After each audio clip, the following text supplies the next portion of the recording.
ನನಗೊಂದು ಪ್ರಶ್ನೆ, ಯಾಕೆ ನೀವೆಲ್ಲ ಬಂದಿದ್ದೀರಿ? ಆಯ್ತು, ಯಾಕೆ? ಕರೆಕ್ಟ್. ಆದರೆ ನನ್ನ ಪಾದ ಮುಟ್ಟಿ ಯಾರು ನಮಸ್ಕಾರ ಮಾಡಬಾರ್ದು, ಆಯ್ತಾ? ಯಾಕೆ ಕಾರಣ ಯಾಕೆ ಕೇಳ್ತಾ ಇದ್ದೀನಿ ಅಂತ ಹೇಳಿದ್ರೆ, ನೀನು ಮುಗಿದ ಮೇಲೆ ಬರಬೇಡ ನನ್ನ ಹತ್ರ, ನಾನೇ ಬಂದು ಆಶೀರ್ವಾದ ಮಾಡ್ತೀನಿ. ಆದರೆ ನೀ ನನ್ನ ಹತ್ರ ಬರಬಾರ್ದು. ಯಾಕೆ ಅಂದರೆ, ನೀ ನನ್ನ ಹತ್ರ ಬಂದು ನಮಸ್ಕಾರ ಮಾಡಬೇಕಾದ್ರೆ ನಿನ್ನ ಕೈಯಲ್ಲಿ ಹಣ್ಣಿನ ತಟ್ಟೆ ಇರಬೇಕು. ನೀನು ಫಲನೇ ಕೊಡದೇನೆ ಫಲ ಕೇಳೋಕ್ಕಲ್ಲ. ನೀ ಕೊಡು ಒಂದೇ ಒಂದು ಹಣ್ಣನ್ನು ನಾನು ತಿನ್ನಲ್ಲ. Not even A single fruit I will ಈಟ್. ಆದರೆ ಕೊಡಬೇಕಾದ ನಿನ್ನ ಧರ್ಮ. ಹಾಗೆ ಫಲವನ್ನು ಕೇಳಬೇಕಾದ್ರೆ, ಈಗ ನಾನೇ ಬಂದು ಅದು ನನ್ನ ಸ್ವಂತ ಇಚ್ಛೆ, ನಾನು ಆಶೀರ್ವಾದ ಮಾಡ್ತೀನಿ ಮಗನ ಪ್ರಶ್ನೆ ಬರಲ್ಲ ಅದು. ಆದರೆ ನೀನು ನನ್ನ ಹತ್ರಕ್ಕೆ ಬಂದು ಏನಾದ್ರು ಕೇಳಬೇಕಾದ್ರೆ ಫಲವನ್ನು ಸಮರ್ಪಣೆ ಮಾಡೇ ಕೊಡಬೇಕು. ಆದರೆ ನೀ ಕೊಡೋ ಹಣ್ಣು ತಿನ್ನಲ್ಲ, ಬಟ್ ಕೊಡಬೇಕಾದ ನಿನ್ನ ಧರ್ಮ. ಭಾರತೀಯ ಸಂಸ್ಕೃತಿ ಇರುವುದೇ ಹಾಗೆ. ಅಪ್ಪ ಯಾತಿಗೆ ಸುಮ್ಮನೆ ಹಾಗೆ ಬಿಹೇವ್ ಮಾಡಲ್ಲ. ಕೆಲವು ಕಡೆ ಕೂತಿರ್ತಾರೆ, ಕೆಲವ್ರಿಗೆ ಆಶೀರ್ವಾದ ಮಾಡ್ತಾರೆ. ಮತ್ತೆ ನೀನು 10 ಸರಿ ಬರ್ತೀಯ, 10 ಸರಿನೂ ತರಬೇಕು. ಬರಬೇಕು, ನೆಸೆಸಿಟಿನೇನ. ಒಂದು ಸರಿ ಆಶೀರ್ವಾದ ಆದಮೇಲೆ ಮತ್ತೆ ನೆಸೆಸಿಟಿನ ಬರಬೇಡ ಅಂತಲ್ಲ. ಬಾ. ಆಶೀರ್ವಾದ 4 ಥರದಲ್ಲಿರುತ್ತೆ: ದರ್ಶನ, ಸ್ಪರ್ಶನ, ಸಂಭಾಷಣೆ, ಸಂವೇದ. ನೀ ಬಾ, ಕೂತ್ಕೋ, ಆಶೀರ್ವಾದ ಆಗೋಗುತ್ತೆ. ಆದರೆ ಪಾದ ಮುಟ್ತೀನಿ ಅಂತ ಬಂದರೆ ನಿನ್ನ ಕೈಯಲ್ಲಿ ಹಣ್ಣಿನ ತಟ್ಟೆ ಇರಬೇಕು. ಯಾಕೆ? ನೀ ಪಾದ ಮುಟ್ತೀನಿ ಅಂತ ಬಂದರೆ ಏನೋ ಕೇಳಕ್ಕೆ ಬಂದಿದೆಯಾ. ಕೇಳಕ್ಕೆ ಬರ್ಬೇಕಾದ್ರೆ ಫಲ ಕೇಳಬೇಕಾದ್ರೆ ಫಲ ಕೊಟ್ಟು ಫಲ ಕೇಳಬೇಕು. ನೀನು ಹಾಗೆ ಬರೀ ಕೈಯಲ್ಲಿ ಬಂದ್ಬಿಟ್ಟು ಫಲ ಕೇಳಕ್ಕಿದೇನು? ಅದು ನಡೆಯತ್ತಾ? ಅದು ನಮ್ಮ ಸಂಸ್ಕೃತಿನ ಅಲ್ಲ. ನನ್ನ ಮಗಳ ಮನೆಗೆ ಹೋಗ್ಬೇಕಾದ್ರೂ ನಾನು ಒಂದು ಮೊಳ ಹೂ ತಗೊಂಡು ಒಂದು 4 ಕಣ್ಣು ತಗೊಂಡೇ ಹೋಗ್ಬೇಕು. ಅದು ನನ್ನ ಮಗಳಿಗೆ ಹೂ ಮುಡ್ಕೋತಾಳೋ ಬಿಡ್ತಾಳೋ, ಅವಳಿಗೆ ಜುಟ್ಟಿದೆಯೋ ಇಲ್ವೋ ಗೊತ್ತಿಲ್ಲ, ಆದರೆ ಹೂ ತೊಗೊಂಡು ಹೋಗ್ಬೇಕಾದ್ ನನ್ನ ಧರ್ಮ. ನಾನೇನು ಮಾಡಲಿ ಪಜ್ಜಿ, ಅವಳೆಲ್ಲ ಕ್ರಾಫ್ ಮಾಡ್ಕೊಂಡ್ಬಿಟ್ಟಿದ್ದ. No such things are allowed. ನಿನ್ನ ಧರ್ಮವನ್ನು ನೀ ಪಾಲನೆ ಮಾಡು, ಮಿಕ್ಕಿದ್ದನ್ನು ಅದಕ್ಕೆ. ಯಾತಿಗೆ ಹಾಗಾಗತ್ತೆ ಅಂತೇಳಿ ಎಷ್ಟೋ ಸರಿ ಹಾಗಾಗ್ಬಿಡತ್ತೆ. ಬಾ, ನಾನು ಇಲ್ಲೇ ನೋಡಿದ್ದೀನಿ. That it's L. ನಾ ಬಂದ್ರೆ ಸುಮ್ಮನೆ ಎಲ್ಲರೂ ಒಂದ್ಸರಿ ನೋಡ್ತೀನಿ, ಅದೇ ಆಶೀರ್ವಾದ ಹೋಗಿ. ಆದರೆ ನೀನೇನಾದ್ರು ಸ್ಪೆಸಿಫಿಕ್ಕಾಗಿ ನನ್ನ ಹತ್ರ ಬಂದು ನಮಸ್ಕಾರ ಮಾಡಬೇಕು ಅಂದರೆ ನೀನು ನಿಯಮಬದ್ಧವಾಗೇ ಬರಬೇಕು. ಏನು ನಿಯಮ? ಒಂದು ಫಲವನ್ನು ಕೇಳಬೇಕಾದ್ರೆ ಫಲವನ್ನು ಕೊಟ್ಟೇ ಫಲವನ್ನು ಕೇಳಬೇಕು. ನೀನು ಫಲನ ಕೊಡ್ದೇನೆ ಫಲ ಹೇಗೆ ಕೇಳ್ತೀಯ? ಜಮೀನಿದೆ ಅಂತ ಬೇಸಾಯನೇ ಮಾಡದೆ ಬೆಳೆ ಬರಲಿಲ್ಲ ಅಂತ ಭಗವಂತನ ಕೇಳಕ್ಕಾಗತ್ತಾ? ನೀ ಮಾಡಬೇಕು. ನೀ ಮಾಡುವುದನ್ನು ಮಾಡಿ ಸರಿಯಾದ ರೀತಿ ಮಾಡಿ ಭಗವಂತನ ಕೇಳಬೇಕೆ ಹೊರತು ನಾನೇನು ಮಾಡಲ್ಲ. ಅಲ್ಲ, ಯಾಕೆ ಇದೆಲ್ಲ ಹೇಳ್ತಿದ್ದೀನಿ? ನಮಗೆ ಈ ಕಡೆ ಪದ್ಧತಿಗಳು ಗೊತ್ತಿಲ್ಲ. ನಮ್ಮ ಸೌತ್ ಕರ್ನಾಟಕದಲ್ಲಿ ಈ ಗುರು ಪರಂಪರೆ, ಮಠ ಇವೆಲ್ಲ ಏನೂ ಇಲ್ಲ. ಎಲ್ಲೋ ಅಲ್ಲೊಂದಿರುತ್ತೆ. ಅದು ಇಲ್ಲ, ಅವುಗಳೇ ಜಾಸ್ತಿ ಇರುತ್ತೆ. ಅದ್ರ ಬಗ್ಗೆ ನಂಗೆ ಗೊತ್ತಿಲ್ಲ ಹೇಗೆ ಅವುಗಳು ಹೇಗೆ ಅಂತ. ಆದರೆ ಅಪ್ಪಾಜಿ ವಿಚಾರದಲ್ಲಿ ಹೇಗೆ ಅಂತ ಹೇಳಿದ್ರೆ, ನೀನೇನಾದ್ರು ಒಂದು ಫಲಕ್ಕೆ ಅಂತ ಬಂದರೆ ಇಂಥದ್ದು ಆಗಬೇಕು ಅಂದರೆ ನೀನು ಫಲವನ್ನು ಕೊಟ್ಟಬೇಕು, ಫಲವನ್ನು ಕೇಳಬೇಕು. ನೀನು ಫಲವನ್ನೇ ಕೊಡದೆ ಫಲ ಹೇಗೆ ಕೇಳಕ್ಕೆ ಸಾಧ್ಯವೇ ಇಲ್ಲ. ಆದರೆ ನಾನೇ ಎದ್ದು ಹೋಗ್ಬೇಕಾದ್ರೆ ಯಾರು ಬೇಕಾದ್ರೂ ಆಶೀರ್ವಾದ ಮಾಡ್ಬೋದು. ನಿನ್ನ ಕೈ ತಟ್ಟೆ ಇಲ್ಲದೆ ಇರ್ಬೋದು, ನಿನ್ನ ಕೈ ಕಾಣಿಕೆ ಇಲ್ಲದೆ ಇರ್ಬೋದು. ನಾನೇ ಎದ್ದು ಹೋಗಿ ಆಶೀರ್ವಾದ ಮಾಡೋದು, ಅದಕ್ಕೆ ಯಾವ ನಿಯಮನೂ ಇರಲ್ಲ. ಆದರೆ ನೀನು ಅದು ನನ್ನ ಹತ್ರ ಬರ್ಬೇಕಾದ್ರೆ ನಿಯಮ ಇದೆ. ಇದೆಲ್ಲ ಸ್ವಲ್ಪ ನಾವು ಕಲ್ತ್ಕೋತಾ ಹೋಗಬೇಕು. ಅಪ್ಪಾಜಿ ಬೆಳಗ್ಗೆಯಿಂದ 10 ಸರಿ ಬಂದಿದ್ದೀನಿ ನೋಡು, ಬಂದು ಕೂತ್ಕೊಂಡು. ಆದರೆ ಪಾದ ಮುಟ್ಟಕ್ಕೆ ಬರಬೇಡ. ಅಪ್ಪಾಜಿ 10 ಸರಿನೂ ಪಾದ ಮುಟ್ಟಬೇಕು ಅಂದ್ರೆ 10 ಸರಿನೂ ತರಬೇಕು. ಇದು ನಮ್ಮ ಭಾರತೀಯ ಸಂಸ್ಕೃತಿ ಮತ್ತು ಭಾರತೀಯ ಧರ್ಮ. ನಮ್ಮಲ್ಲಿ ಇರುವುದೇ ಏನು ಅಂದರೆ ಕೊಟ್ಟು ಕೇಳಬೇಕೇ ಹೊರತು ಬರೀ ಕೈಯಲ್ಲಿ ಹೋಗಿ ಕೇಳುವುದಲ್ಲ. ಅದಕ್ಕೆ ನಾನು ಸತ್ಸಂಗದಲ್ಲೂ ಹೇಳ್ತೀನಿ, 4 ಜನರನ್ನು ರಿಕ್ತ ಹಸ್ತ ಬರೀ ಕೈಯಲ್ಲಿ ಹೋಗಿ ನೋಡಬಾರ್ದು. ದೇವರು, ಗುರುಗಳು, ರಾಜ, ಹುಟ್ಟಿದ ಮಕ್ಕಳನ್ನು ಮೊದಲನೇ ಸರಿ ನೋಡುವಾಗ ಇದೆಲ್ಲ ನಿಯಮ ಯಾತಿಕ್ ಮಾಡಿರೋದು ಅಂದರೆ ನಿನಗೆ ಫಲಪ್ರದವಾಗಬೇಕಾದ್ರೆ ಅದು ಆಗಲೇಬೇಕು.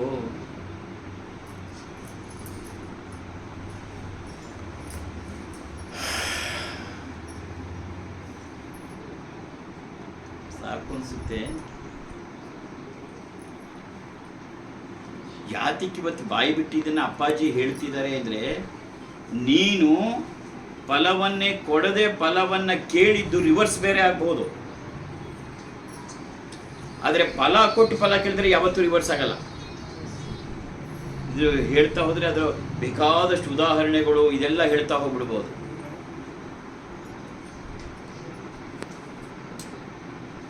ಫಲವನ್ನು ಕೊಡದೆ ಇನ್ನು ಹಾಗೆ ಕೇಳಿದರೆ ಅವನ ಆಶೀರ್ವಾದ ಆದರೆ ಅದು ರಿವರ್ಸು ಆಗಬಹುದು.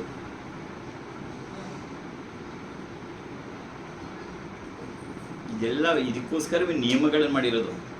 ಬರೀ ಕೈಲಿ ಹೋಗಿ ನೋಡಬಾರ್ದು, ಹೀಗೆಲ್ಲ ಯಾತಿಗೆ ನಿಯಮಗಳನ್ನು ಮಾಡಿರೋದು ಅಂದರೆ ಅದೇ ಉದ್ದೇಶಕ್ಕೆ. ನಾನು ಹೇಳಿದ್ನಲ್ಲ, ರಾಶಿ ಹಣ್ಣು ಬರುತ್ತೆ, ಬಿದ್ದಿರುತ್ತೆ, ಅದನ್ನ ವಾಪಸ್ ನಿಮ್ಗಳಿಗೆ ಕೊಟ್ಟು ಹೋಗ್ತೀವಿ. ನಾವು ಯಾವ್ದಾದ್ರು ತಗೊಂಡು ಹೋಗ್ತೀವ, ತಿನ್ನೋಕ್ಕಾಗತ್ತಾ? ಬಟ್ ಕೊಡಬೇಕಾದ ನಿನ್ನ ಧರ್ಮ. ನಿನ್ನ ಧರ್ಮವನ್ನು ನಿಂದು ಗೃಹಸ್ಥ ಧರ್ಮ ನೀವು ಪಾಲನೆ ಮಾಡಬೇಕು. ಗೃಹಸ್ಥ ಧರ್ಮ ಇರುವುದೇ ಕೊಡೋಕ್ಕೆ ಅಲ್ವಾ? ಎಲ್ಲ ನೋಡ್ತಾ ನೋಡ್ತಾ ನೋಡ್ತಾ ನಾವು ಎಲ್ಲ ಕಲ್ತ್ಕೋತಾ ಹೋಗಬೇಕು. ಯಾಕೆಂದರೆ ಯಾವುದು ನಮಗೆ ಶ್ರೇಯಸ್ಕರವೋ ಅದನ್ನೇ ಮಾಡಬೇಕು. ಯಾವತ್ತು ಶ್ರೇಯಸ್ಕರವೋ ಅದನ್ನೇ ನಾವು ಮಾಡ್ತಾ ಹೋಗ್ಬೇಕು. ಇದನ್ನೇ ನಮ್ಮ ಎಲ್ಲ ಕಥೆಗಳು, ಪುರಾಣಗಳು ಎಲ್ಲ ತಿಳಿಸೋದು ಕೂಡ ಅದನ್ನೇ. ಶಿವದಾಸೋಹಕ್ಕೆ ಬಂದಾಗ ಸಿರಿಯಾಳನ ಕಥೆಯಲ್ಲಿ ಏನಾಯಿತು? ಮಗನಂದೇ ದಟ್ಟಿ. ಅದು ನಮ್ಮ ಭಾರತೀಯ ಪರಂಪರೆ. ದಾಸೋಹಕ್ಕೆ ಕೊಡಬೇಕು. ಏನಿಲ್ಲದ ಇದ್ದಾಗ ಏನಾಗುತ್ತೆ? ಅದಕ್ಕೆ ನಾನು ಹೇಳಿದ್ದು, you have to be very very careful about all these thing. ಅಪ್ಪ ಬಂದಿದ್ದಾರೆ ಸಿಕ್ಕಿದ್ರು ಅಲ್ಲ, ಅಪ್ಪ ಬಂದಿರೋದು ಸಿಕ್ಕಿದ್ರು ಅಲ್ಲ, but how to make use of it. ಮನೆಗೆ ಕರೆಂಟ್ ಎಳೆದಿದೆ, ಸರಿಯಾದ ರೀತಿಯಲ್ಲಿ ಉಪಯೋಗಿಸ್ಕೊಂಡು ಲೈಟ್ ಹಾಕೋ. ತಪ್ಪು ರೀತಿಯಲ್ಲಿ ಉಪಯೋಗಿಸ್ಕೊಳ್ಳೋಕೆ ಹೋದ್ರೆ ಶಾಕ್ ಹೊಡೆದು ಕೆಳಗೆ ಬೀಳ್ತೀಯ.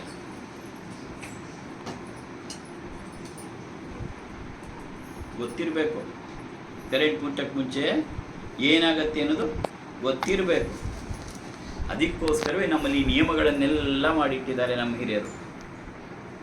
ಜಾತಿಗೆ ನಮ್ಮ ರಕ್ಷಣೆಗೆ ಇದೆಲ್ಲ ಮಾಡಿಕೊಟ್ಟಿರೋದು. ನೀವು ಕೊಡೋದ್ರಿಂದ ಏನೂ ಆಗೋಲ್ಲ, ಅದು ಕೊಡಬೇಕು, ನಿನ್ನ ಪ್ರೊಟೆಕ್ಷನ್ ಅಷ್ಟೇ. ನೀವು ಕೊಡೋ ಹಣ್ಣು, ಒಂದು ಹಣ್ಣು ಅಪ್ಪ ತಿನ್ನಲ್ಲ, ಇದ್ರ ಒಬ್ರದ್ದು ತಿಂದಿಲ್ಲ. ಅಪ್ಪಾಜಿ ಹಾಗೆ ಹಣ್ಣು ತಿನ್ನಲ್ವಾ? ನೀವು ಕೊಡು ಎಲ್ಲ ಹಣ್ಣನ್ನು ತಿಂತಾರೆ, ಆದರೆ ಈ ಬಾಯಿಂದಲ್ಲ, ಈ ಬಾಯಿಗಳ ಮೂಲಕ. ಇದು ಅವರದ್ದೇ ಬಾಯಿ. ಎಲ್ಲ ಒಂದು ಸಂಕೀರ್ಣವಾದಂಥ ವಿಚಾರ. ಸುಮ್ಮನೆ ಬಂದರೂ ನೋಡಿದ್ರೆ ಹೋದಂತಲ್ಲ. ನೀನೇನು ಬೇಡ, ನಿನ್ನ ಹತ್ರಕ್ಕೆ ಬರಬೇಡ, ಸುಮ್ಮನೆ ಅಲ್ಲೇ ಕೂತ್ಕೊಂಡು ನಿಮ್ಮ ಮನಸ್ಸಲ್ಲಿ ಒಂದು ಅನ್ಕೋ. ನಾನು ಕಣ್ಣು ನಿನ್ನ ಕಣ್ಣು ನೋಡಿದಾಗ ಮನಸ್ಸಲ್ಲಿ ಕೇಳ್ಕೊ, ಆಗೋಗ್ಬಿಡುತ್ತೆ. ದರ್ಶನ, ಸ್ಪರ್ಶನ, ಸಂಭಾಷಣೆ, ಸಂವೇದನೆ. ಮತ್ತೆ ನಿನಗೆ ಚೆನ್ನಾಗಿ ಗೊತ್ತಿರಬೇಕು. ಇನ್ನೊಂದ್ಸರಿ ಹೇಳ್ತೀನಿ, ಚೆನ್ನಾಗಿ ಗೊತ್ತಿರಬೇಕು. ಏನು? ಅಪ್ಪಾಜಿ ಗುರುಗಳಲ್ಲ. ನಮ್ಮಲ್ಲಿ ಹೀಗೆ ಮನೆಗೆ ಹೋಗಿ ಪಾದಪೂಜೆ ಮಾಡಿಸ್ಕೊಳ್ಳುವ ಯಾವ ಸಂಪ್ರದಾಯವಿಲ್ಲ. ಕಾರ್ಡ್ಗಿಗೆ ಹೋದ್ಸರಿ 2022 ಬಂದಾಗ ಒಬ್ಬರ ಮನೆಗೆ ಹೋಗಿರಲಿಲ್ಲ ನಾನು, ಅವ್ರ ನೆಂಟರ ಮನೆಗೂ ಹೋಗಿರಲಿಲ್ಲ. ಕಾರಣ, ಒಂದು ನಿಯಮಗಳೆಲ್ಲ ಇರುತ್ತೆ. ಆ ನಿಯಮಗಳು ನಿನಗೋಸ್ಕರವೇ ಇರುತ್ತೆ. ಆ ನಿಯಮವನ್ನು ನೀನು ಮೀರಿದ್ರೆ ನಿನಗೆ ತೊಂದರೆಗೆ ಸಿಕ್ಕಾಕೋಬಾರ್ದು ಅಂತಲೇ ಇರುತ್ತೆ. ಹಾಗಾಗಿ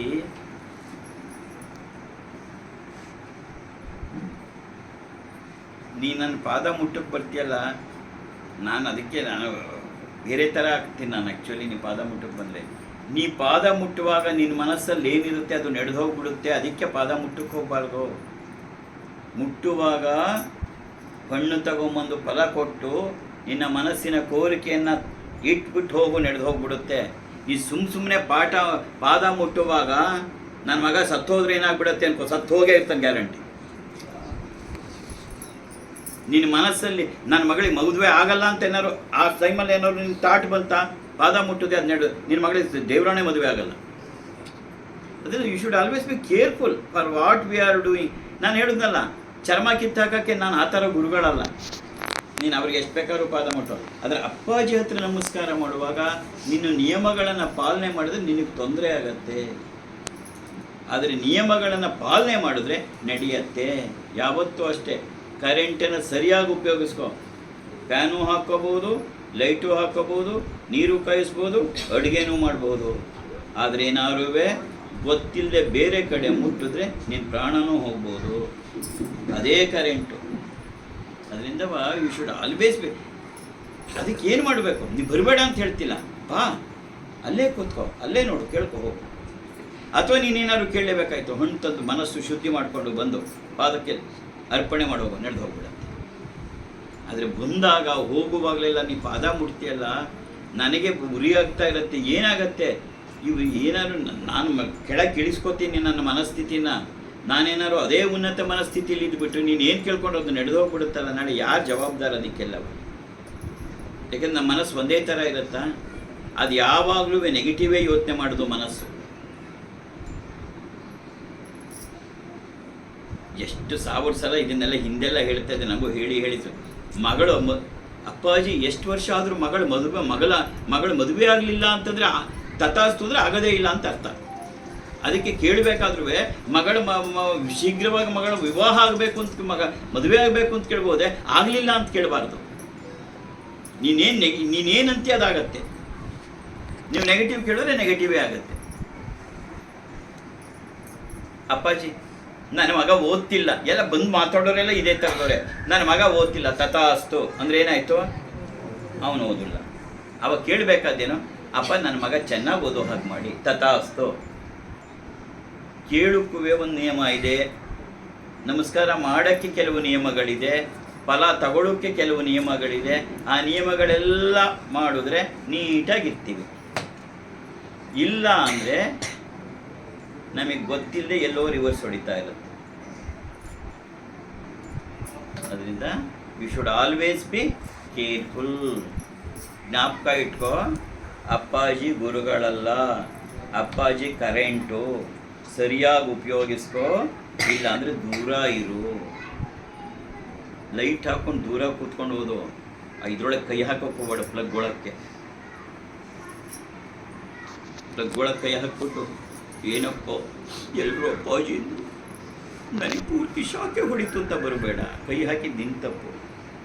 ಕೂತ್ಕೊಂಡು ಓದ್ಬೇಕು. ಲೈಟ್ ಹಾಕ್ಕೊಂಡು ಅಡುಗೆ ಮಾಡ್ಕೊಂಡಿರುವಂತ. ಬೆಂಕಿನ ಉಪಯೋಗಿಸ್ಕೊಂಡು ಅಡುಗೆ ಮಾಡಬೇಕಷ್ಟೇ, ಮನೆ ಸುಟ್ಕೊಳಕ್ಕೆ ಹೋಗಬಾರ್ದು. ಹಾಗಂತ ಬೆಂಕಿನ ಉಪಯೋಗನೇ ಮಾಡ್ಕೊಳ್ಳಲ್ಲ ಅಂತಾಗಲ್ಲ, ಬೇಕೇ ಬೇಕದು. ಆದರೆ ಎಷ್ಟು ಅಡುಗೆ ಮಾಡ್ಕೊಳ್ಳೋ ಅಷ್ಟು, ನೀರು ಕಾಯಿಸುವಷ್ಟು ಇಟ್ಕೋಬೇಕು. ಮನೆಯೇ ಹತ್ಕೊಂಡು ಉರಿಯುವಷ್ಟು ಮಾಡ್ಕೋಬಾರ್ದು. ಅರ್ಥ ಆಯ್ತಾ? ಅದಕ್ಕೆ ಸುಮ್ಮನೆ ಹೋಗಿ ಬರುವಾಗಲೆಲ್ಲ ಪಾದ ಮುಟ್ಟಕ್ಕೆ ಹೋಗಬೇಡ. It is very very very dangerous. ಅಪ್ಪಾಜಿಯ ಮನಸ್ಸು ಉನ್ನತಿ ಸ್ಥಿತಿಗೆ ಏನಾದ್ರು ಹೋಗಿತ್ತೋ, ಪ್ರಜ್ಞಾಸ್ಥಿತಿ, ನೀನೇನು ಅನ್ಕೋತಿ ಅದು ನಡೆದು ಹೋಗ್ಬಿಡತ್ತೆ. ಗೊತ್ತಿಲ್ಲ, ಅಯ್ಯೋ ನನ್ನ ಮಗ ಕಾಲೇಜ್ಗೆ ಹೋಗಿದ್ದಾನೆ, ಬರುವಾಗ ಏನಾದ್ರು ಆಕ್ಸಿಡೆಂಟ್ ಆಗಿಬಿಟ್ರೆ ಅಂತ ಏನಾದ್ರು ಅಂದ್ಕೊಂಡು ಮುಟ್ಬಿಡು. ಅದು ಮನಸ್ಸು ಹಾಗೆ ಏನೋ ನೆಗೆಟಿವೇ ಹೇಳುತ್ತಾ ಇರುತ್ತದು. ಅದರಿಂದ ವಿ ಶುಡ್ ಅಪ್ಪನ ಹತ್ರ ಬಂದಾಗ ಯಾವಾಗಲೂ we should always B positive. Negative ಅದನ್ನೇ ನೆಗೆಟಿವ್ ಆಗಿ ಯೋಚನೆಯೂ ಮಾಡಬಾರ್ದು. ಆಶೀರ್ವಾದ ತಗೊಳ್ಳೋದು ಒಂದು ಹಾಗೆ, ಫಲ ತಗೊಂಬಂದು ಶುದ್ಧ ಮನಸ್ಸಿನಿಂದ ತಾನೆ. ಅದಕ್ಕೆ ನಾವು ಹೇಳ್ತಾ ಇರ್ತೀವಿ, ಭಾಳ ಶಾರ್ಟ್ ಆ್ಯಂಡ್ ಸ್ವೀಟಾಗಿ ಅದನ್ನು ಕೇಳ್ಕೊಂಡು ಹೋಗಬೇಕು. ಉದ್ದುದ್ದ ಇರಬಾರ್ದು. ನಮಸ್ಕಾರ ಜಾಸ್ತಿ ಹೊತ್ತು ಮಾಡಬಾರ್ದು.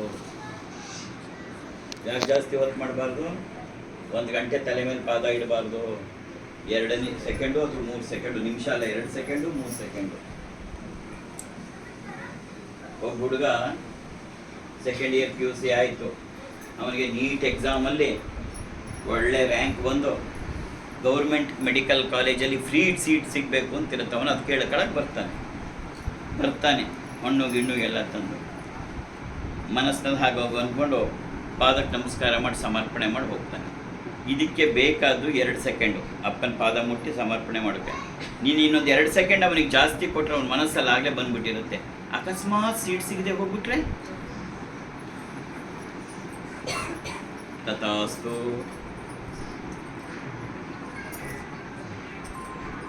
ಇವೆಲ್ಲವನ್ನು ನಾವು ಫಾಲೋ ಮಾಡ್ತಾ ಹೋಗಬೇಕು. ಕಡೆಯದಾಗಿ ನೀನಿರೋದು ಮರಿಬಾರ್ದು. ಬೆಂಕಿ ಜೊತೆ ಸೆರಗಿ ಕಟ್ಕೊಳಕ್ಕೆ ಹೋಗಬೇಡ. ಉಪಯೋಗ ಮಾಡ್ಕೋ. ದೂರದಲ್ಲಿರು. ನಗ್ತಾ ಇದೆ ಅಂತಲ್ಲ, ಬೆಂಕಿ ತುಂಬ. ಈಗೇನು ದೀಪ ಹಚ್ಚಿದಾರಲ್ಲ ಅದೇ ನಿನಗೆ ಜೋರಾಗಿ ಕಾಣಲ್ಲ, ಎಷ್ಟು ಚೆನ್ನಾಗಿ ಕಾಣಿಸ್ತಿದೆ ಅಲ್ವಾ ದೀಪದ ಕುಡಿ ನೋಡಿ ಅಂತ ನೀವು ಬೆರಳಿಟ್ಟರು ಸುಡುತ್ತೆ. ಅದೇ ನೋಡೋಕೆ ಭಯಂಕರವಾಗಿ ಕಾಣಲ್ಲ, ಭಯಂಕರವಾಗಿ ಕಾಣುತ್ತಾ ದೀಪ ಹಚ್ಚಿದ್ದು ಆನಂದವಾಗಿ ಕಾಣಿಸ್ತಾ ಇರುತ್ತೆ ಭಗವಂತನಿಗೆ. ಅದು ಆನಂದವಾಗಿದೆ ಅಂತ ನೀನೇನಾದ್ರು ಅದನ್ನು ಕೈ ಹಿಡಿದ್ರೆ ಅದು ಆನಂದ ಮಾಡುತ್ತೆ ಅಲ್ವಾ. You should always be careful. ಯಾರಿಗೂ ಅಪ್ಪಾಜಿ ಕೇಡ್ ಮಾಡಲ್ಲ, ಅಪ್ಪಾಜಿ ಯಾರಿಗೆ ಕೆಟ್ಟದಾಗಬೇಕು ಅಂತ ಬಯಸಲ್ಲ ಅಥವಾ ಕೆಟ್ಟದಾಗ್ಲಿ ಅಂತ ಆಶೀರ್ವಾದ ಮಾಡಲ್ಲ. ಆದರೆ ನಿನಗೆ ನೀನೇ ಮಾಡಿಕೊಂಡ್ರೆ ನಾನೇನು ಮಾಡಲಿ? ಇದುವರೆಗೆ ಒಬ್ರಿಗೂ ನಾವು ಆಗ ಕೆಟ್ಟದಾಗಬೇಕು ಅಂತ ಹೇಳಲ್ಲ. ಆದರೆ ನೀನು ಎಚ್ಚರಿಕೆಯಿಂದ ಇಲ್ಲದೇನೆ ಹೋಗ್ಬಿಟ್ರೆ it is very very very very very dangerous. ಸುಮಾರು ಘಟನೆಗಳೆಲ್ಲ ನಡೆದು ಹೋಗ್ಬಿಟ್ಟಿದೆ, ಆ ಥರ ಯಾವುದು ಮುಂದಕ್ಕೆ. ಅದಕ್ಕೆ ನಾನು ಆದಷ್ಟು ನೆಗನಗ್ತಾ ಯಾರಿಗಾರು ಬೈಕೊಂಡು ಮಾಡೋದು ಯಾಕೆ ಹೋಗ್ತಿದ್ದೀನಿ ಅಂದರೆ ಮತ್ತೆ ಮನಸ್ಸು ಮೇಲಕ್ಕೆ ಹೋಗ್ಬಿಟ್ರೆ ಕಷ್ಟ ಅಂತಲೇ ಕೀಟ್ಲೆ ಮಾಡ್ಕೊಂಡು ನಗ್ನಗ್ತಾ ಇದ್ಬಿಟ್ಟು ಹೊರಟೋಗೋದು. ಆ ಮನಸ್ಸು ಉನ್ನತಿ ಸ್ಥಿತಿಗೆ ಹೋಗ್ಬಿಟ್ರೆ. ನಾನು ಫಸ್ಟ್ ಟೈಮ್ ಒಂದೇ ಒಂದು ಹೇಳ್ತೀನಿ, ಈ ಥರದ್ದು ನೂರಾರಿದೆ, ನಾನು ಆ ಥರ ಈಗಿಲ್ಲ, ಡೌನ್ ಮಾಡ್ಕೊಂಡಿದ್ದೀನಿ ನನ್ನ ಶಕ್ತಿನ. ಫಸ್ಟ್ ಟೈಮು ಶಿವಮೊಗ್ಗಕ್ಕೆ ಹೋಗಿದ್ದೆ, ಫಸ್ಟ್ ಟೈಮ್. ಇನ್ನು ಪ್ರತಿಭಮ್ಮನೂ ನನಗೆ ಪರಿಚಯ ಇರಲಿಲ್ಲ.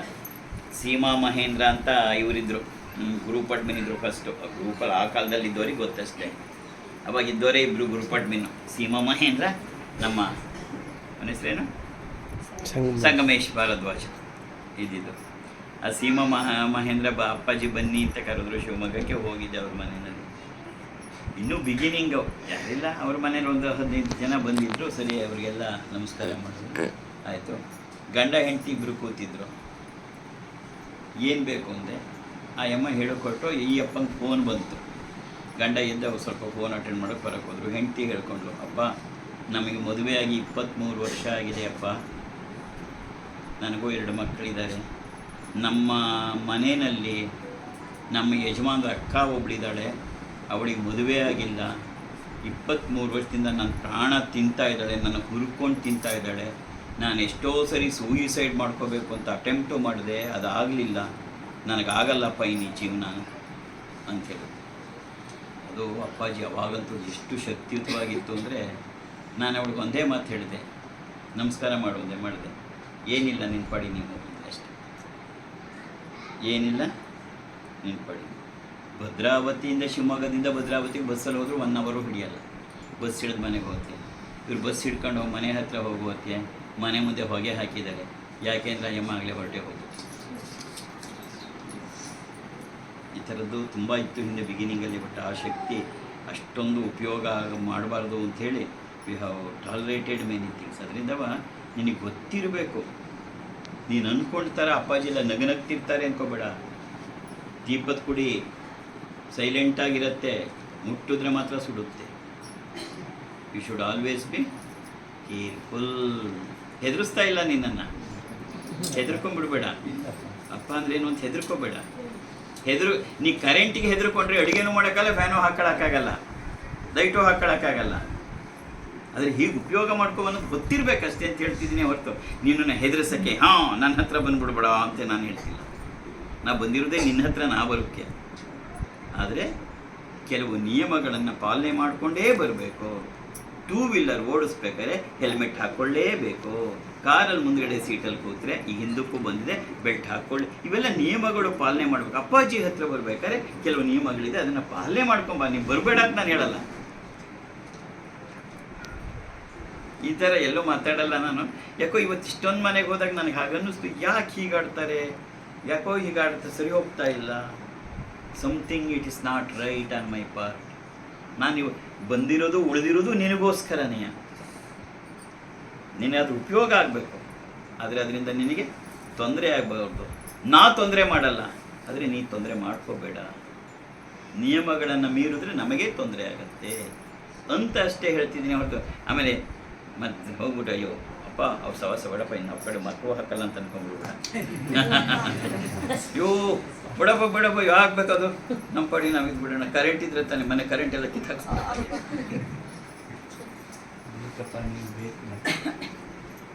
ನನಗೂ ಗೊತ್ತು ಕರೆಂಟ್ ಬೇಕು ಅಂತ ನನಗೂ ಗೊತ್ತು. ಅದಿಲ್ಲದೇ ಇವತ್ತು ಒಂದು ಅರ್ಧ ದಿವಸ ಕರೆಂಟ್ ಹೋದರೆ ಎಷ್ಟು ಪರದಾಡ್ತೀವಿ ಅಂತ ನನಗೂ ಗೊತ್ತು. ಆದರೆ ಎಚ್ಚರಿಕೆ, ನಾನು ಎಚ್ಚರಿಕೆಯಿಂದಿರು ಅಂತ ಹೇಳ್ತಿದ್ದೀನಿ ಹೊರತು ಬೇಡ ಉಪಯೋಗಿಸ್ಬೇಡ ಅಂತ ಹೇಳ್ತಾ ಇಲ್ಲ. ನಾನು ಯಾವಾಗಲೂ ನಿನ್ನ ಒಳ್ಳೆಯದನ್ನೇ ಬಯತೆ. ಇದೆಲ್ಲವನ್ನು ನಾನು ಇದರಲ್ಲಿ ಬರೆದಿದ್ದೀನಿ. ಶ್ರೀಚಕ್ರ ನಿಲಯ ಗ್ರಂಥದಲ್ಲಿ ಇದೆಲ್ಲ ಇದೆ. ಇದರಲ್ಲಿ ವಿಶೇಷವಾಗಿ ಎಲ್ಲಿದೆ ಅಂತ ಹೇಳಿದ್ರೆ ದರಾಂದೋಲಿತ ದೀರ್ಘಾಕ್ಷಿ ದರಹಾಸೋಜ್ವಲನ್ಮುಖಿ, ಆ ಒಂದು ತೆಗೆದು ನೋಡು ಹೇಳಿದೆ ಹೇಗೆಲ್ಲ ಏನೆಲ್ಲ ಆಗತ್ತೆ ಅಂತ. ದರಹಾಸೋಜ್ವಲನ್ಮುಖಿ. ನಿಂಗೆ ಅಪ್ಪಾಜಿ ಬಗ್ಗೆ ಏನು ಗೊತ್ತಿಲ್ವಾ? ಗೊತ್ತಿದೆಯಾ? ಬಾಯಿ ಮುಚ್ಕೊಂಡಿರು. ನೀನೇನಾದ್ರು ಬಾಯಿ ಬಿಟ್ಟರೆ ಏನಾಗತ್ತೆ ಅಂತ ಅಲ್ಲೇ ತಾಯಿನೇ ಹೇಳ್ತಾಳೆ. ಯಾವುದರಲ್ಲಿ? ದರಾಂದೋಲಿತ ದೀರ್ಘಾಕ್ಷಿ ದರಹಾಸೋಜ್ವಲನ್ಮುಖಿ ಅಂತ. ಚೆನ್ನಾಗಿದೆ, ಅವೆಲ್ಲ ಓದಿದ್ರೆ ಗೊತ್ತಾಗೋದು ಏನು ಅಂಥೇಳಿ. ಅದು ಕೂಡ ಶಕ್ತಿ ಪ್ರಯೋಗದ್ದು. ಆದರೆ ಅದರಲ್ಲೆಲ್ಲ ನಾವು ಸಾಫ್ಟ್ ಶಕ್ತಿಯನ್ನು ತುಂಬಿದ್ದೀವಿ. ನೀನು ಶ್ರೀಚಕ್ರವನ್ನು ಇಟ್ಕೊಳ್ಳೋಕ್ಕಿಂತ ಶ್ರೀಚಕ್ರ ನಿಲಿಯೇ ತುಂಬ ಸೇಫ್ಟಿ. ಎರಡರದ್ದು ಪವರ್ ಒಂದೇ, ಆದರೆ ಸೇಫ್ಟಿ ಯಾವುದು ಜಾಸ್ತಿ? ಶ್ರೀಚಕ್ರ ನಿಲಿಯ ಗ್ರಂಥ. ಅದಕ್ಕೆ ಗ್ರಂಥ ರೂಪದಲ್ಲಿ ಸರಿ ತಂದಿದ್ದು. ನೀ ಮೆಟಲ್ ಇಟ್ಟಾಗ ಕೆಲವಾರು ನಿಯಮಗಳನ್ನು ಪಾಲನೆ ಮಾಡಬೇಕು. ಆದರೆ ಇದಕ್ಕಂತೂ ಯಾವುದೇ ನಿಯಮಗಳೇ ಇಲ್ಲ. ನೀನು ಯಾವುದೇ ಕಾರಣಕ್ಕೂ ಯಾವುದು ಇದು ರಿವರ್ಸ್ ಆಗಿ ಹೊಡೆಯೋಕ್ಕೆ ಸಾಧ್ಯವೇ ಇಲ್ಲ. That is the reason by ಶ್ರೀಚಕ್ರವನ್ನು ಈ ಸರಿ ಆ ಶಕ್ತಿಯನ್ನು ಗ್ರಂಥ ರೂಪದಲ್ಲಿ ತಂದಿದ್ದು ಉದ್ದೇಶನೇ ಅಷ್ಟು. ಯಾಕೆಂದರೆ ಕಾಲ ಬದಲಾಗ್ತಿದೆ, ನಿಯಮಗಳನ್ನು ಪಾಲನೆ ಮಾಡೋಕ್ಕಾಗ್ತಾ ಇಲ್ಲ, ಆಗೋದೂ ಇಲ್ಲ. ನಮ್ಮ ಕಾಲದಲ್ಲಿ ಇತ್ತು, ಮುಟ್ಟಾದರೆ 3 ದಿನ ಹೊರಗೆ ಕೂತ್ಕೊಳ್ಳೋರು. ಇವತ್ತು ಯಾರ ಮನೇಲಿ ಕೂತ್ಕೋತಾರೋ ಗೊತ್ತಿಲ್ಲ. ನಾನಂತೂ ಯಾರ ಮನೆಯಲ್ಲೂ ನೋಡಲಿಲ್ಲ. Because the social changes has taken place. ಅದಕ್ಕೆ ತಕ್ಕಾಗಿ ನಾವು ಶಕ್ತಿಯನ್ನು ಉಪಯೋಗಿಸ್ಕೊತಾ ಹೋಗ್ಬೇಕು. ಅದಕ್ಕೆಲ್ಲ ಪರಿಪೂರ್ಣವಾದ ಯಾವುದಪ್ಪ ಅಂದರೆ ಶ್ರೀಚಕ್ರ ನಿಲಿಯ ಗ್ರಂಥ. ನೀನು ಅದನ್ನು ದೇವ್ರ ಮನೆ ಬೇಡ, ಕಬೋರ್ಡಲ್ಲೇ ಒಳ್ಳೆ ಕಡೆ ಇಡು. ಡಟ್ ಇಟ್ ಸ್ವಲ್ಪ ಅದು ತನ್ನ ಕೆಲಸವನ್ನು ಮಾಡುತ್ತೆ. ಆದರೆ ಯಾವುದೇ ಕಾರಣಕ್ಕೂ ನಿನಗೆ ರಿವರ್ಸ್ ಹೊಡೆಯಲ್ಲ. ಅದನ್ನೆಲ್ಲ ಗಮನದಲ್ಲಿ ಇಟ್ಕೊಂಡೆ ಆ ಶ್ರೀಚಕ್ರ ನಿಲಿಯ ಗ್ರಂಥವನ್ನು ಮಾಡಿದ್ದು. ಈ ದುರ್ಗಾ ಕವಚವನ್ನು ಹಾಕಿರೋದು ಅದೇ ಉದ್ದೇಶಕ್ಕೆ. It acts as your protection. ವೈರನ್ನು ಎಳಿತಾರಲ್ಲ, ಅದ್ರ ಸುತ್ತ ಇನ್ಸುಲೇಟ್ ಮಾಡಿರ್ತಾರೆ. ಹಸಿರುದಿರುತ್ತೆ, ಅದರೊಳಗಡೆ ವೈರ್ ಇರುತ್ತೆ. ಹಸಿರುದೋ ನೀಲಿಯೋ ಹಳದಿಯೋ ಕೆಂಪೋ ಇರುತ್ತೆ. ಹಾಗೆ ಅದನ್ನು ಇನ್ಸುಲೇಷನ್ ಅಂತ ಕರೀತಾರೆ. ಅದನ್ನು ಮಾಡಿ ಶಕ್ತಿಯನ್ನು ಉಪಯೋಗಿಸ್ಕೋಬೇಕು. ಅದೆಲ್ಲ ಇದರಲ್ಲಿ ನಿನ್ನ ದುರ್ಗಾ ಕವಚ ಹಾಕೊಂಡು ಕೂತಿದೆಯಲ್ಲ, ಅದರೊಳಗೆ ಅದೆಲ್ಲ ತುಂಬಿದೆ. ಅದು ನಿನ್ನನ್ನು ಪೂರ್ಣವಾಗಿ ರಕ್ಷಣೆಯನ್ನು ಮಾಡುತ್ತೆ. ಪೂರ್ಣವಾಗಿ ರಕ್ಷಣೆಯನ್ನು ಮಾಡುತ್ತೆ. ಅದೆಲ್ಲ ಎಕ್ಸ್ಪೀರಿಯೆನ್ಸ್ ಆಗಬೇಕು, ಆ ದೈವಿಕ ಶಕ್ತಿ ಅಂತ. ಕೊನೆಯದಾಗಿ ಇನ್ನೊಂದು ಸರಿ ಹೇಳ್ತೀನಿ, ಆಮೇಲೆ ನನ್ನ ಹತ್ರ ಬರುವುದೇ ಬಿಟ್ಬಿಡಬೇಡ, ಸಾಕು ಈ ವರ್ಷ ಮಾಸ ಅಂತ. ಆ ಥರ ಹೆದರಿಕೆ ಏನಿಲ್ಲ, ಆದರೆ ಎಚ್ಚರಿಕೆಯಾಗಿರು ಅಷ್ಟೇ ಹೇಳಿ. ಎಚ್ಚರಿಕೆಯಾಗಿರು. ಏಕೆಂದರೆ ನಾನು ತುಂಬ ಸೋಷಿಯಲ್ ಆಗಿರ್ತೀನಿ. ನಾನು ನಿನ್ನನ್ನು ತುಂಬ ನಾನೇ ಕೀಟ್ಲೆ ಮಾಡ್ಬೋದು ಅಥವಾ ನಿನ್ನ ಕಿವಿ ಹಿಂಡ್ಬೋದು. ಆದರೆ ನಿನಗೆ ಗೊತ್ತಿರಬೇಕು ನಾನು ಯಾರ ಜೊತೆ ಇದ್ದೀನಿ ಅಂತ. ಬೆಂಕಿ ನಿನ್ನ ಜೊತೆ ಆಟ ಆಡತ್ತೆ, ಆದರೆ ನೀ ಬೆಂಕಿ ಜೊತೆ ಆಟ ಆಡಬಾರ್ದು. ಅದು ಆಟ ಆಡತ್ತೆ. ಎದುರ್ಕೊಂಡ್ಬಿಟ್ರ ಸೈಲೆಂಟ್ ಹೇಳ್ಬಿಟ್ಟು ಮತ್ತೆ ಸರ್ವಮಂಗಲ ಮಾಂಗಲ್ಯೆ ಶಿವೆ ಸರ್ವಾರ್ಥ ಸಾಧಿಕೆ ಶರಣ್ಯೇ ತ್ರ್ಯಂಬಕೆ ದೇವಿ ನಾರಾಯಣಿ ನಮೋಸ್ತುತೆ. ಕರೆಂಟ್ ಪಕ್ಕದಲ್ಲಿ ಇರೋದು, ಕರೆಂಟ್ ಜೊತೆನೇ ಓಡಾಡೋದು. ಸರ್ವಾರ್ಥ ಸಾಧಿಕೆ ಶರಣ್ಯೇ ತ್ರ್ಯಂಬಕೆ ದೇವಿ ನಾರಾಯಣಿ ನಮೋಸ್ತುತೆ. ಸರ್ವಮಂಗಲ ಮಾಂಗಲ್ಯೆ ಶಿವೆ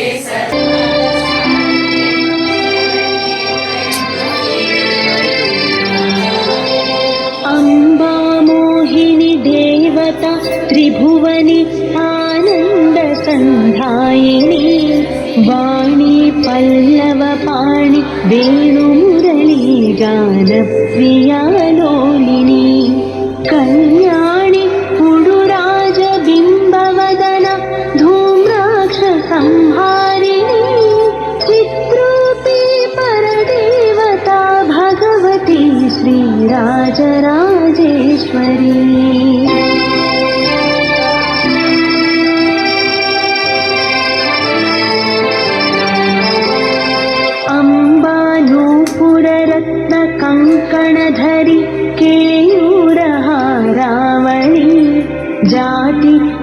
कल्पक वैजयन्ति लहरी गैरेय कैराजिता वीणा वेणु विनोद मण्डितकर वीरासने संस्थिता चित्रूपी परदेवता भगवती श्रीराजराजेश्वरी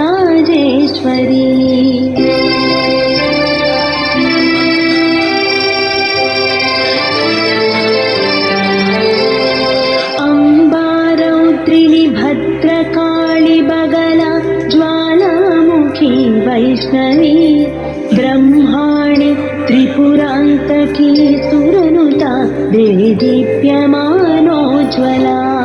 चामुण्डी श्रितरक्षपोषजननी दाक्षायणी पल्लवी चित्रूपी परदेवता भगवती श्रीराजराजेश्वरी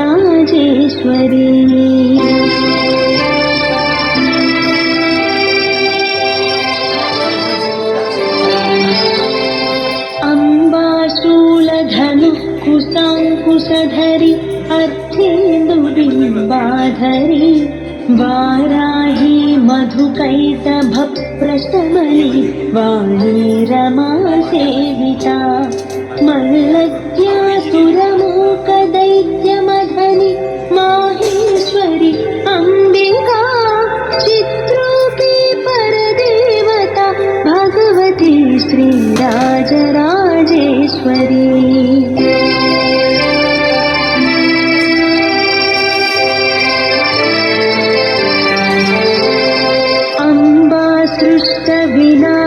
विनाशपालनकरी आर्याणि संशोभिता गायत्री प्रणवाक्षरामृतरसा पूर्णानुसन्धीकृता ओङ्कारी विनुता सुतार्चितपदा उत्तण्डदैत्यापहा चित्रूपी परदेवता भगवती श्रीराजराजेश्वरी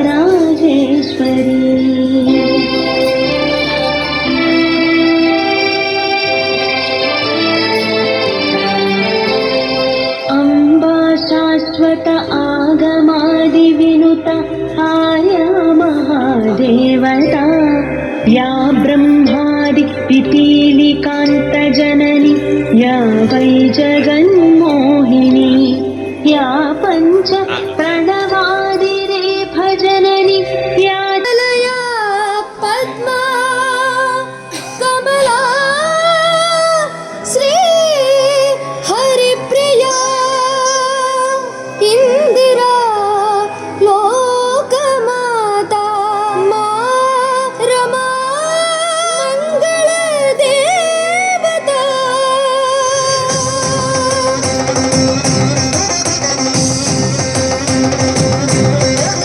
नमोस्तु नाळिकनिभाननायै नमोस्तु दुग्धोदधि जन्मभूम्यै नमोस्तु सोमामृत सोदरायै नमोस्तु नारायण वल्लभायै नमोस्तु देव्यै भृगुनन्दनायै नमोस्तु विष्णु ऋणसिद्धिदायै नमोस्तु लक्ष्मै कमलालयायै नमोस्तु दामोदर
विभूतिरुद्यं कुरु मे गृहे श्री